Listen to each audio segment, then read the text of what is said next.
you're smart and work hard, but just aren't where or who you want to be, welcome to your podcast, Real Confidence.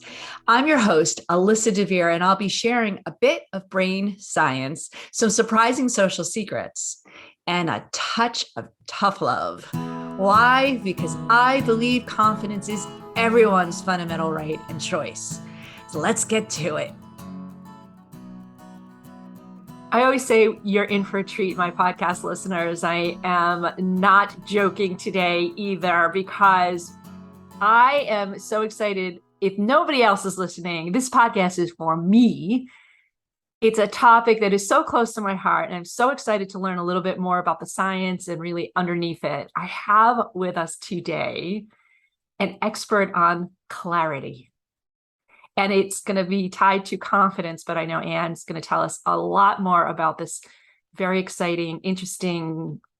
It's just like another one of those topics that I can't believe nobody else has been making as much noise. So Ann Latham, thank you for joining us.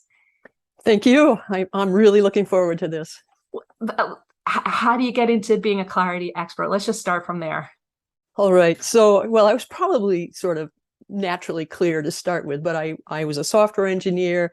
I spent a lot of time problem solving in the corporate world, and I went up the ladder, and I finally decided I wanted to start my own business. So I asked all of my colleagues, former bosses, what is it that I do exceptionally well that is most uncommon?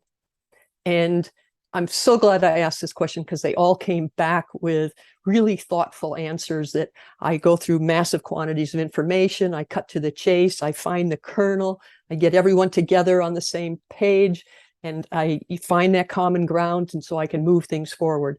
And listening to that, reading all their comments, I named my company Uncommon Clarity, and I've been writing about it ever since.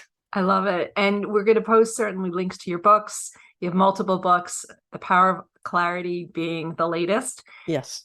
So define for me clarity. Is it clarity in the way you think or what you think? Give us a better sense of what you mean when you say clarity. No, that's great. So to me, when you're clear, you know exactly what you're trying to accomplish.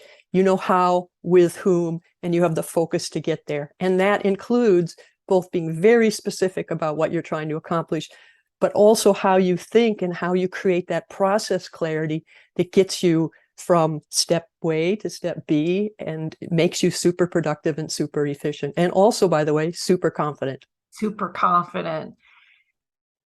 You just said something that has been in my brain since the moment we connected, which, as you said, it makes you confident. I wonder, what's the cart and the horse? Do you have to be confident to be clear, or are you clear as a result of being confident? You are confident as a result of being clear, because if you know exactly what you want to accomplish, and you know exactly how you're going to get there, and you have the opportunity to focus, you're ready to go through walls. I mean, there's nothing to stop you. You're jazzed up, you're energized, and you know what you want to get done. So it makes it easier if people interfere to say, no, I have to do this. It's easier when people disagree with you to speak your mind. And it really helps you step up, I believe, and do what needs to get done. Yeah, so that's an interesting perspective. I'm sure that there is a question mark in a lot of people's head. Well, if I'm not clear, can I get clear? Can I become clear? And what is the impetus to do that? So when people, you're asked to speak and consult and coach, I imagine, all the time. Do they know that they're not being clear? Is this something that they go, I'm not clear, and so I want to be clear so I can be confident about being clear? Like, how does it work? Great question. So first of all, the first chapter of my book is called We Aren't as Clear as We Think We Are, and it's costly.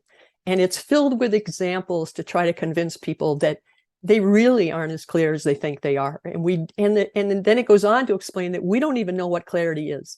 We think of clarity as this little nebulous point in the sky that we're always just a little off, a little unclear, a little confusing, a little frustrated, but we don't know when we're there. We have more shared vocabulary to talk about the temperature of soup than the levels of clarity. Because you can, it's boiling, it's scalding, it's hot, it's lukewarm, it's cold. We share that vocabulary, but when we talk about clarity, well, it's a little unclear, it's a little confusing, It's, which one of those is worse? And so I talk about this clarity continuum that goes from disclarity to uncommon clarity. And when you start thinking about that as a continuum, you realize, no, we're not just a little off. Sometimes we're way off. We're way down on the disclarity end of the spectrum. So people are not as clear as they think they are, but I've been writing about how to create clarity for almost 20 years. And the whole reason I wrote The Power of Clarity is really to cram all of that knowledge into that book to help people see that they're unclear and to see what they can do about it. There's a lot of really specific tips and tricks in there to make you clearer. Well, okay. So people are not necessarily even aware that they're not clear. What's the impact of that? You write a lot about this in your book about the cost, but the personal as well as the professional impact of not having clarity. What kinds of things do you see happening? Right. Yeah. I mean, there's the obvious, well, maybe it's not obvious. I mean, there's your productivity is clearly a problem if you're not clear about what you're trying to accomplish and how you're going to get there. But the other side of this, and I tell a lot of stories in the book about people misunderstanding, or I wouldn't even say misunderstanding, being given vague orders, vague requests, and wasting a lot of time going down the wrong track and working on a project that wasn't what was intended at all. And the consequences of that are not just the wasted time. It's also the losing the respect of your boss because you did the wrong things, losing the respect of your team if you wasted their time. In one case, the boss hired me to coach this new employee who had poor judgment. Well, she didn't have poor judgment. She was given ridiculously vague requests. So, there's the frustration, and there's the damaged relationships, and there's the wasted time, and there's mistakes. So it's all of the above in terms of what you lose. But I can give you one specific example that involves confidence. And this is where a woman sent me an email and she says, I read all your newsletters. I love your stuff, but how can I think more quickly on my feet? And so I was really intrigued. So I talked to her about, what's the situation? When are you confident? When aren't you? And this is a nurse or some sort of medical professional, I can't remember, working in a big hospital. And she gave me all these examples where she thinks quickly on her feet all the time. And her problem was when the bigwigs come down to her wing and ask ridiculously vague questions like, how's it going? And she wants to reply with something that's smart and succinct and, and helpful. And she can't. She's tongue-tied because she has no idea what they want, what they're looking for, what they need. But what's sad here is that they issue an incredibly vague request. And instead of her recognizing that they are incredibly unclear, she feels inadequate. She takes it upon herself that she can't think quickly on her feet. It hurts her self-confidence, whereas the guy in the suit can get away with saying nonsense. She feels bad. This is all wrong.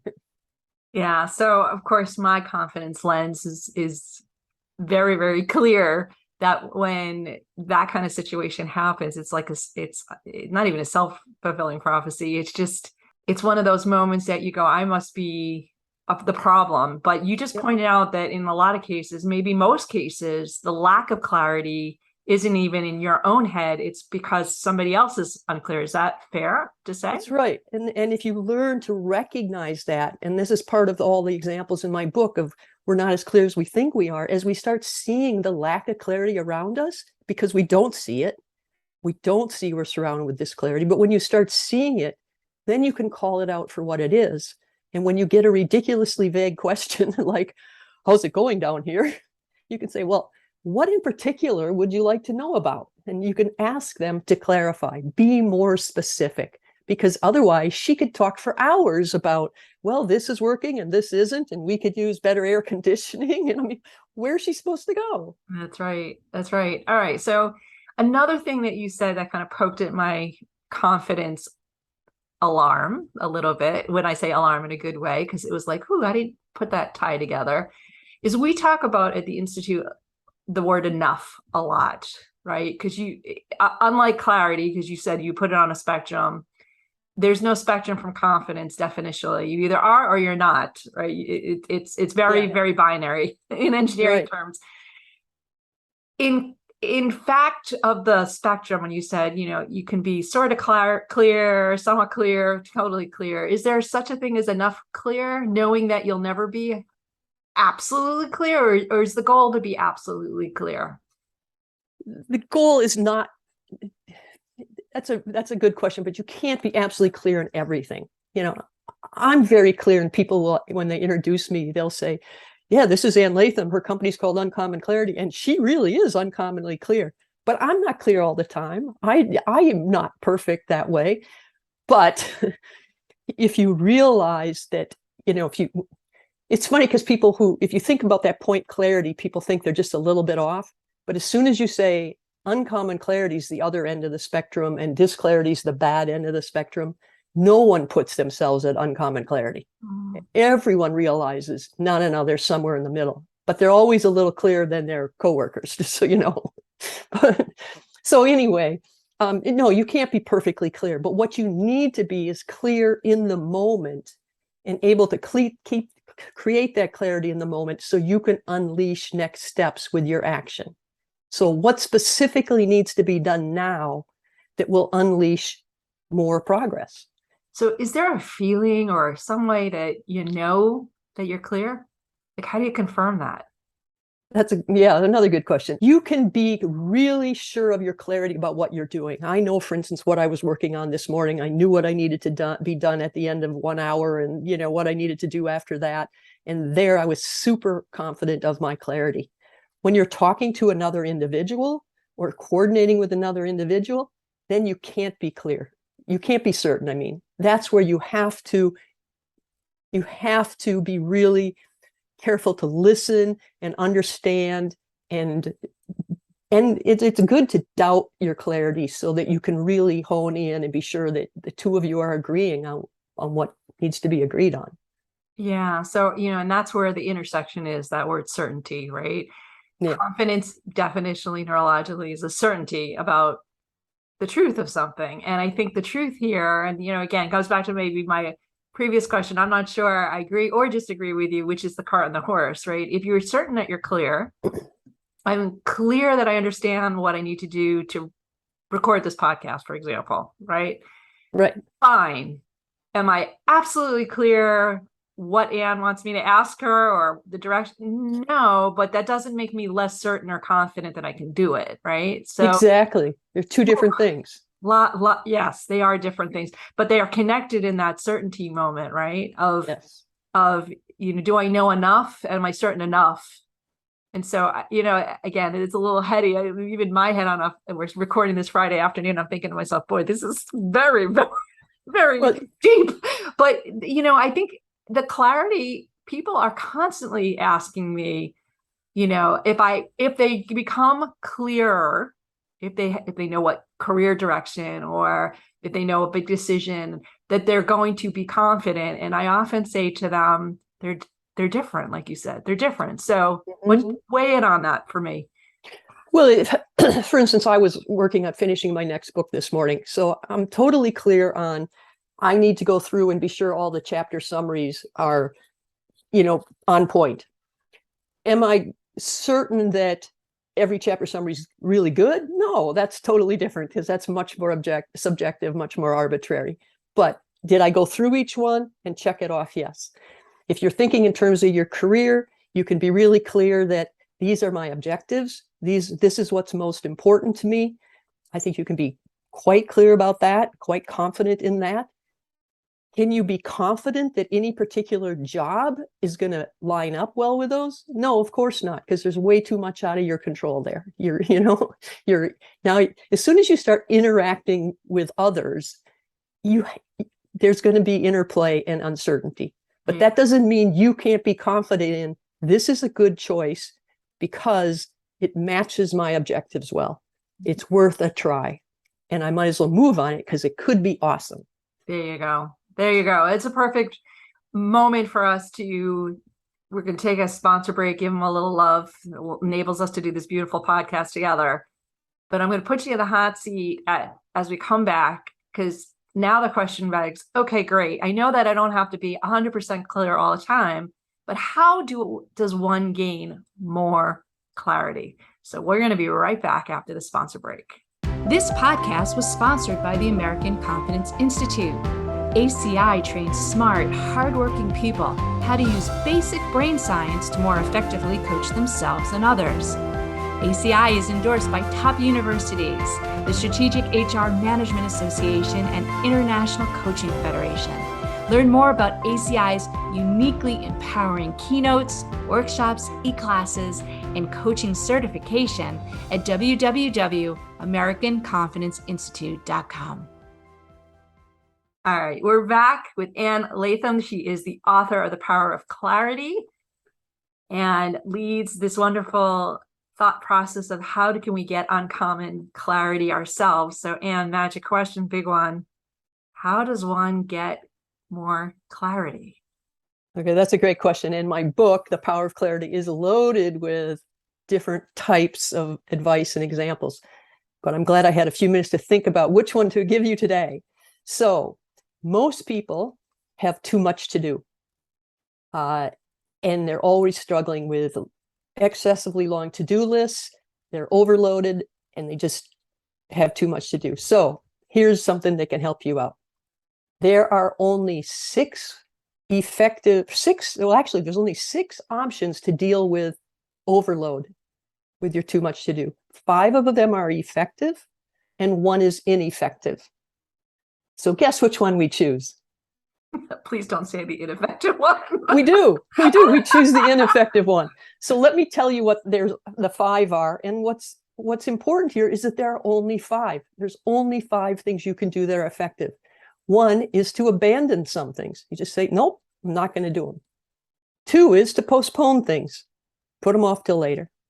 3 is to cut corners. And I don't mean that in a bad way. I mean, find things that don't need to be done as well as you originally planning. Things don't have to be 100% perfect. Find the 80%. Number 4 is to delegate or outsource. Find someone else to do it. And number 5 is to find a new method, a faster, better method that will let you get some of these things done faster. So all 5 of those are reasonable options.